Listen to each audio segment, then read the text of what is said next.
I'm Piero Lumumba here at Naivasha Gardens in Limuru in Kenya. And today we want to have a conversation about African resources. And in order to understand the resources of the mother continent, there is wisdom in looking at history. History helps us appreciate what has constituted resources from the continent of Africa over the ages. When we go deep into history and we go and recognize that slavery existed, we must remind ourselves that before slavery started, Africa actually traded with the rest of the world. That trade entailed the exchange of goods between Northern Africa and the European world, particularly the Portuguese and the Spaniards in the Iberian Peninsula. The Mediterranean trade became great because there was activity in Northern Africa, there was activity in Mali amongst the Dogon, and we had kingdoms such as the Kingdom of Mali, the Kingdom of Songhai, the kingdoms of Monomotapa in Southern Africa, the Zulu Kingdom, the Bunyoro Kitara Kingdom, the Buganda Kingdom, all of which traded either with Northern Africa and Western Europe, and even the Arabs. And history now confirms to us that even the Chinese. Then that trade was abruptly stopped when the European conquerors started conquering different parts of the world. They had gone to the Americas, they had gone into the Caribbean, they had gone to Latin America, and they were already planting sugarcane. And they saw that African commodities in and of themselves were not sufficient. So what did they do? They commodified the human being. And the commodification of the human being is what led to the commencement of what is known as the Atlantic slave trade. But that slave trade is one that we talk about, but we must also remember that there was also slave trade in the Indian Ocean. But the Atlantic slave trade is critical and therefore deserves examination and scrutiny. Over half of the population of Africans were taken to the Caribbean, taken to Latin America, taken to the United States of America, and of course, in the eastern part, taken to the Arab world. And what then happened is that they were used in the sugar plantations, they were used in the cotton plantations, and they were commodified, they were made into things, they were reduced into non-humans. And when slavery had lost its attraction and luster, then the Europeans started the Scramble for Africa. The Scramble for Africa at that time was based on agricultural produce because Europe had not industrialized. So the British and the French and all of them in Europe came to the continent of Africa because the continent of Africa had fertile lands. That is how they introduced coffee. That is how they brought about tea. That is how sugarcane was then planted. And we must remind ourselves that at critical times, some of these crops were preserved. Africans were not allowed to grow any of these crops. What they could do is to be used as labor in the market. And they then created factories. When you hear about tea in the United Kingdom, when you hear about coffee, when you hear about all these things, none of these countries grows not a single bush of coffee, not a single bush of tea. All these is from the mother continent. When Europe went into industrialization, the scramble for African resources now took a different trajectory. It took the trajectory of looking at the minerals, so that copper in Zambia became attractive. Uranium in the Democratic Republic of Congo and Mali became attractive. Cobalt became attractive. Iron ore became attractive. Coal became attractive. Gold became attractive, which led some authors to say that Africa's resources and her riches are a blessing and her curse. Her curse because People come to the continent of Africa because of what they want to extract from them. There is a famous Greek philosopher called Pliny.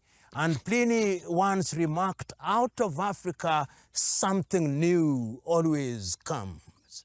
And what he meant at that time is that Africa is the land of opportunities. It is the land of opportunities where the rest of humanity comes to harvest. And she has been harvested over the years. And it's as if history would have left us in that space. When you think that Africa has been spared, that is when she is being raped and ravished, even in a worse manner. Today, if you look at the continent of Africa, and you look at many African countries, and you look at the resources that they have, and you look at the kind of wars that are being prosecuted in the continent of Africa, you will be shocked. The Democratic Republic of Congo, it is estimated conservatively, the richest country on earth. But because of that, she's never been at peace. As we speak now, it is estimated that there are over 120 armed groups in the eastern part of Congo. It is estimated that the eastern part of Congo has the busiest skies in Africa because of the private jets that keep on moving in and out of that part of the world. It is a blessing, but it is also a curse because the foreign world does not allow the Democratic Republic of Congo to know peace. Chad is also another country that has suffered the same fate. Mali is also another country that has suffered the same fate. I always remember this, that history tells us that at one time, when there was gold in the Sahel, when they traveled to Mecca for Hajj, they changed the entire economy of that part of the world because of the quantity of gold that they carried with them.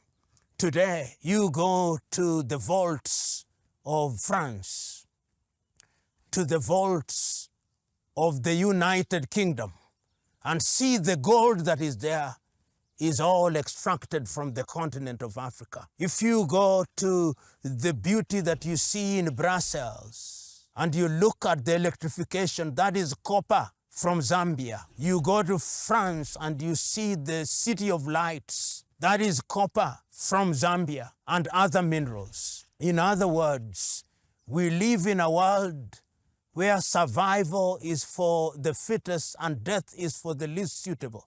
African countries have been ravaged. They have been made weak, and they have chosen to remain weak themselves through disunity.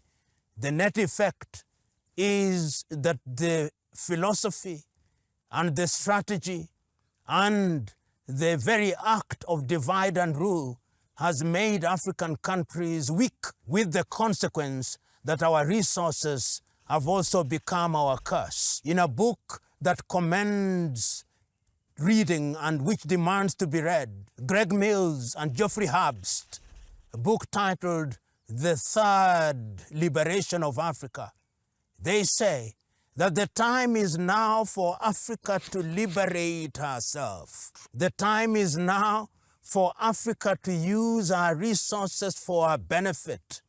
The time is now for African companies to ask themselves, what can we do with our uranium? What can we do if we put together our technology? The time is now for Africans to determine how they can use their diamond. Until very recently, diamond that is mined in Namibia and in Botswana was cut in Antwerp in Belgium. And until now, the price of diamond is determined in Antwerp. That must not happen. Until now, the gold that is mined in South Africa and the gold that is mined in Ghana is traded in London Stock Exchange. Until now, the cobalt that is mined in the Democratic Republic of Congo is used to make car batteries in order to create electric cars in China. The time is now for African countries to reverse the resource curse so that it can be a resource blessing. And that is only achievable if there is unity. You know, statistics tell a truth. In North America, the inter-American trade is almost at 65%. Intra-European trade is almost at 70%. Intra-Asian trade is almost at 60%. Intra-African trade is only at 15%. We cannot, as a continent, survive if we are not trading amongst ourselves, if we are not adding value to our resources. And the time is now to begin to invest in areas that will ensure that our resources do not leave our continent as raw. The time is now for us to invest in research and development and to ensure that our resources are used for our benefit, that jobs are created in the continent of Africa. You know, when you have iron ore, and what you do is to mine the iron ore and send it out in its raw form, the jobs are created elsewhere. The real jobs are created elsewhere. And if we leave the mining and you are mining cobalt, and it is estimated that in the Democratic Republic of Congo, there are no less than 40,000 young children between the ages of 9 and 14 who are involved in mining. And this is in the International Labour Organization statistics. And that this cobalt in its raw form is once again taken out of the continent of Africa. Let us not discuss this as if only minerals are our resource. Timber from the Democratic Republic of Congo. They are taken to Malaysia, they are taken to China, and then we gleefully import furniture from China, and we gleefully import furniture from Sweden while we can do it ourselves. And it's not only that, our resource, our tea is taken to the United Kingdom, and then they bring us Lipton teas. And then our coffee is taken away from us. And when they go out there, Starbucks is the one that creates the real jobs. The only jobs that we have here are tea pickers. It cannot be allowed to happen. We must do something about it. And our young people in the continent of Africa must now get themselves involved. We, on our part, are doing it in Africa by encouraging Africans to begin to do things that are real. Whether they are in Malawi, in Lilongwe, whether they are in Ouagadougou, in Burkina Faso, whether they are in Nouakchott, in Mauritania, whether they are in Tunis, in Tunisia, or whether they are in Juba, in Southern Sudan, or in Dodoma, in Tanzania, or in Nairobi, Kenya. The message is one and singular, that up till now, our resources have been used by others. Many have written about them. The writer Martin Meredith writes about them in many of his books. The writers who care about Africa write about them. The time is now for Africa to write her story, remembering that these resources are given to us to change our lives. The divine instruction was, "Go ye and subdue the earth." The time is now for us to go forth and subdue the earth. Take cobalt and make mobile telephone. Take copper and make electricity. Take coffee beans and make coffee. If we do that, we'll be doing Africa the service that she deserves. Thank you very much. We are here at Naiposha Gardens in Limuru. We will see you again for another engagement.